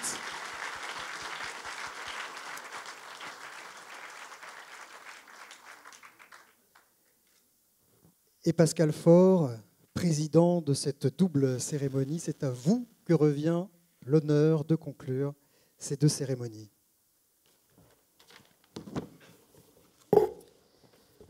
Bien, écoutez, tout d'abord, messieurs les présidents, alors il y a beaucoup de présidents, je ne sais pas s'il faut tous que je les cite, président du jury d'abord, Alain, le président de la fondation Marius Lavet, Pierre Bresset, président de la fondation Norbert Ségard aussi, Jean-Paul Ségard, mesdames et messieurs, les créateurs surtout qui m'ont beaucoup impressionné, les entrepreneurs, mesdames et messieurs. Moi, je voudrais tout d'abord vous dire que j'étais extrêmement heureux ce soir de passer un moment avec des personnes qui donnent une leçon extraordinaire d'espoir, d'enthousiasme et d'encouragement pour les plus jeunes. Alors il y a des jeunes, mais je crois qu'aujourd'hui, ce dont on a besoin, c'est vraiment ça, c'est d'exemples de parcours formidables qui donnent envie d'aller de l'avant. Et voilà, c'est assez rare, je dois le dire, aujourd'hui d'avoir des moments comme ça. Alors peut-être pour conclure, et comme je sais qu'on n'a pas beaucoup de temps, je voudrais, au-delà des talents de chacun d'entre vous et des exemples qui ont été donnés, tirer 7 enseignements, 7 points clés qui me paraissent capitaux pour arriver à réussir ce que vous avez réussi les uns les autres. Alors tout d'abord, premier enseignement pour moi de tous ces exemples, c'est que je crois que notre avenir collectif repose sur une chose, c'est sur l'intelligence, sur l'excellence scientifique, technique, industrielle. Et pour cela, on le voit bien dans le parcours, la formation initiale des uns et des autres, combien il est absolument essentiel de pouvoir capitaliser sur l'excellence française que permettent toutes nos institutions de formation. Je pense en particulier aux écoles d'ingénieurs, aux universités d'excellence. Alors on a vu à travers les parcours des uns et des autres les traces de l'école normale supérieure, de l'école polytechnique, de l'IMT, que j'aime beaucoup pour ma part, de Supélec, des arts et métiers, de l'ANSPCI. On voit aussi que ces formidables trajectoires passent par des belles universités étrangères, américaines ou autres. On voit aussi qu'il faut savoir capitaliser sur l'expérience des anciens, des aînés, des prix Nobel, des médailles Fields qui ont laissé leurs traces, en particulier à travers les parcours comme ceux de Wafa Ascali, puisque l'a cité Georges Charpak, mais aussi de Patrick Duvaux. Et je crois aussi qu'à travers le prix Norbert Ségard et les brillants exemples des jeunes prix, on peut voir qu'on peut fonder beaucoup d'espoir, je crois, sur la jeune génération. Et je crois que cette excellence, c'est une richesse collective, il faut savoir la poursuivre et être à la hauteur de ce que nous ont légué finalement nos aînés. Le deuxième point, qui me paraît important, je crois, c'est que les uns les autres, primés, vous illustrez à merveille l'importance de l'ingénieur inventeur, c'est-à-dire celui qui a envie finalement de changer le monde, de l'améliorer. Alors dans tout un tas de domaines, ça peut être vrai pour le confort de l'habitat, les économies d'énergie, on l'a vu avec les vitraux, les vitres, mais ça peut être aussi dans le domaine de la santé, pour lutter contre les maladies les plus critiques, on a eu des exemples, pour améliorer la productivité, pour renforcer le tissu économique. Bref, il y a tout un tas de façons d'exprimer cette créativité, cette envie de changer le monde, et je crois que ça, il faut donner envie aux jeunes de le faire. Mais je crois que ça traduit aussi le souci de la responsabilité sociétale, qui est un sujet majeur, et ça, vous l'avez bien montré les uns les autres à travers les exemples de vos entreprises, parce que vous avez tous essayé de donner du sens aux entreprises que vous avez créées, et je crois qu'aujourd'hui, cet enjeu est critique dans notre société et qu'il redevient au premier plan. Le troisième point sur lequel je voudrais insister, c'est la pluridisciplinarité. Je crois que cette pluridisciplinarité, cette transversalité entre les domaines, elle est formidablement apparue à travers tous les exemples qui ont été primés. Passer de l'infiniment grand à l'infiniment petit, dans l'application qu'on vient de voir de Sacha Loiseau. On peut commencer à être la tête dans les étoiles et puis finalement arriver au niveau de l'épithélium pour servir les soins médicaux. C'est aussi, je crois, on voit aussi à travers ces exemples ce qu'on appelle, vous savez, l'effet sérendip, c'est-à-dire tout n'est pas prévu d'avance, c'est-à-dire que l'innovation, ça n'est pas quelque chose de linéaire, il y a une part forcément d'imprévu, d'inattendu, à la fois lié au caractère des individus, à leur curiosité, au chemin qu'ils prennent, mais aussi à la capacité d'adaptation face aux échecs constructifs, bien sûr, mais à des situations imprévues. Et c'est ça, cette capacité finalement à créer des connexions et à prendre un chemin imprévu par rapport à quelque chose qui peut être linéaire, eh bien c'est parfois ça qui est décisif. Et je crois aussi, enfin, que dans la pluridisciplinarité, il y a le côté humaniste qui doit jouer, qui est important. Et je crois que dans nos formations, pour revenir à ce que je disais dans le premier point, eh bien, nos formations d'ingénieurs sont aussi des formations humanistes, et c'est une force de la France. Et je crois que c'est très important dans le prix Marius Lavé. Quatrième point qui me vient à l'esprit, je crois qu'il était omniprésent ce soir, c'est que désormais le numérique est devenu absolument incontournable dans toutes les transformations de la société que nous vivons. Et c'est un axe d'ailleurs qui est assez stratégique dans l'approche qu'a l'État pour essayer d'organiser son système économique. Alors je voudrais d'abord remercier Patrick Duvaux d'avoir accepté d'aller à l'IMT, parce qu'il y a du boulot. L'IMT, vous savez, c'est l'Institut Mines Télécom, mais c'est beaucoup de télécom, beaucoup de numérique. Pardon, il y a beaucoup à faire et je crois que l'expérience internationale dans ces domaines-là est cruciale. Voilà, et donc, je pense qu'à travers des parcours comme les vôtres, qui ont su tirer petit à petit le bénéfice de tous ces enseignements multiculturels, eh bien, voilà, vous pourrez apporter beaucoup auprès des plus jeunes générations. J'ai aussi noté avec beaucoup d'intérêt que dans les projets des lauréats de la Fondation Norbert Segard, qui avaient des projets en matière de robotique, des projets en matière de musique, d'interprétation des sons, et qu'il y a à chaque fois un couplage aussi avec l'intelligence artificielle. Et je crois que là, on est à l'aube d'une nouvelle ère en matière d'intelligence artificielle. D'ailleurs, il va y avoir, vous le savez peut-être, des annonces par le président de la République à la fin du mois dans ce domaine-là. Et je crois que la France va essayer d'être à l'avant-garde de ce que peut nous apporter l'intelligence artificielle. Après le numérique, 5e point, je crois qu'un des enjeux essentiels aussi de notre temps, c'est la transition énergétique. Et en particulier, vous le savez, l'un des enjeux majeurs pour nous, c'est d'acquérir une plus grande autonomie dans un contexte de décarbonation de notre industrie, notre économie, de notre société d'ailleurs aussi. Alors ça, la décarbonation, ça passe bien sûr par le bâtiment, mais aussi par tout ce qui touche aux nouvelles mobilités, les mobilités du futur, pour prendre le terme classique, que ce soit terrestre ou aéronautique. Et vous savez que dans ces domaines-là, on a des défis majeurs à relever, en particulier un que je voudrais citer. Et si vous avez des bonnes idées, n'hésitez pas, c'est le stockage de l'énergie, parce que si on veut avoir de la mobilité du futur et si on veut arriver avec les énergies nouvelles qui sont renouvelables, mais qui sont souvent intermittentes, à avoir une continuité, il va falloir être capable de stocker l'énergie. Et aujourd'hui, je crois qu'on est assez loin des besoins que l'on recense. Donc il y a beaucoup à faire dans ce domaine-là. Et pour arriver à faire ça, je crois qu'il faut arriver, encore une fois, à croiser des disciplines, des domaines, la chimie, les matériaux, l'électronique. Et encore une fois, ce que vous avez fait ce soir, c'est aussi ça, c'est cette capacité, voilà, à faire parler ensemble des domaines différents. Et l'industrie de demain, ça sera la capacité à réunir, à croiser des savoir-faire. Le sixième enseignement que je tire aussi, c'est celui qui est lié à la transition démographique. Parce que je crois qu'au-delà du numérique, de l'énergie, qui sont des défis majeurs pour nous, il y en a un troisième qui est cette transition démographique, à travers le vieillissement de la population, à travers les nouvelles maladies que l'on essaye de traiter, et nouvelles maladies qui apparaissent aussi parce qu'au plus on vit longtemps, au plus on révèle des pathologies qui avant peut-être n'étaient pas visibles ou pas dans ces quantités-là. Et donc il faut être capable de traiter tout un tas d'enjeux. Alors ça va bien sûr des troubles, pour prendre des termes barbares, musculo-squelettiques et d'autres que je ne citerai pas.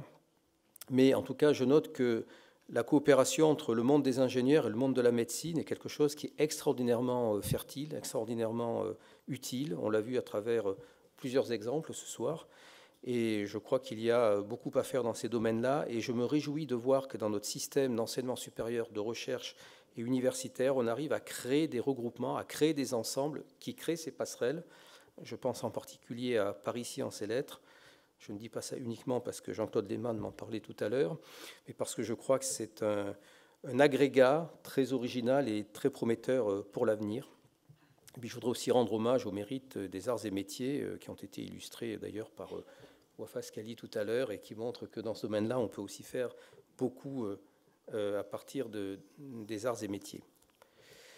Voilà, alors j'avais, je crois, un 7e point que je voulais aussi vous citer. Voilà, rassurez-vous, je ne sais compter que jusqu'à 7, alors je m'arrêterai là pour ce soir. Je crois qu'on a beau avoir tout un tas de principes, adresser tout un tas de domaines, au bout du bout, comme je le disais, ce qui compte, c'est d'être entrepreneur. Parce que les bonnes idées, il faut les faire sortir des laboratoires, il faut les traduire en projets concrets, il faut les traduire en création de valeur et il faut les faire diffuser dans la société.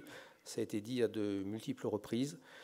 Et ce que je note, c'est que tous les progrès, tout ce que vous avez apporté à travers les exemples de start-up ou de projets beaucoup plus aboutis du prix Marius Lavé, eh bien, on voit qu'on arrive à faire des choses formidables, mais qu'il faut du temps, souvent, pour arriver à relever ces grands défis, et que pour que le temps soit une réussite, ce qui est essentiel, c'est qu'on crée ces écosystèmes qui permettent aux uns et aux autres d'apporter tous leurs talents et de faire en sorte que la somme de ces talents soit plus que leur seule réunion. Et je trouve qu'en France, on a su créer ces écosystèmes, on a su ouvrir un certain nombre de laboratoires aux entreprises, et il faut continuer à travailler dans ce domaine-là parce que finalement notre pays n'est grand et n'est fort que lorsqu'il est ouvert au monde, que lorsqu'il permet d'accueillir des talents qu'on n'a peut-être pas chez nous, qui permet à nos talents aussi d'aller à l'étranger, comme ça a été dit, pour découvrir d'autres choses, avec l'ambition mondiale. Alors je ne sais pas si on va faire des Google tous les jours, mais en tout cas, il faut avoir envie d'aller voir ailleurs ce qui se passe, parce que la créativité, la création, c'est ça. Et d'autres pays ont su nous amener cet exemple d'entrepreneuriat qui était un petit peu notre point faible en France. On disait que la France n'était pas une terre de création. Je crois qu'on a tous essayé d'y travailler, certains comme des jardiniers, mais d'autres par leurs exemples, et qu'aujourd'hui, les jeunes générations ont un peu changé d'état d'esprit par rapport à celle d'avant, à laquelle j'appartiens en tout cas pour ma part, et je crois que c'est formidable parce que c'est comme ça que voilà, on sera beaucoup plus créatif et beaucoup plus efficace. Alors pour terminer, ça sera mon mot de la fin. Je crois que les uns les autres, vous avez tous délivré un message d'optimisme extraordinaire, mais ce message d'optimisme, ça se traduit comment? Ça se traduit d'abord par la volonté d'aller de l'avant, quoi qu'il en soit, quels que soient les obstacles. Il ne faut jamais se décourager.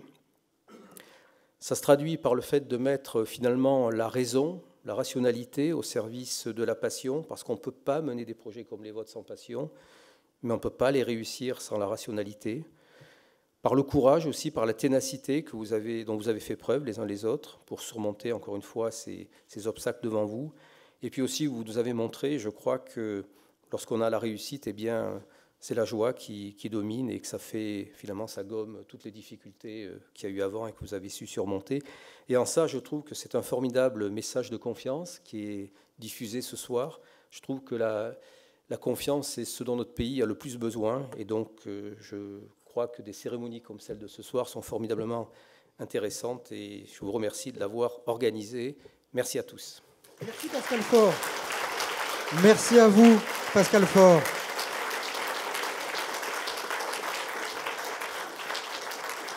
Le 8e point, c'est le cocktail. On va pouvoir fêter ça autour d'un verre. Merci à tous. Très belle soirée à vous.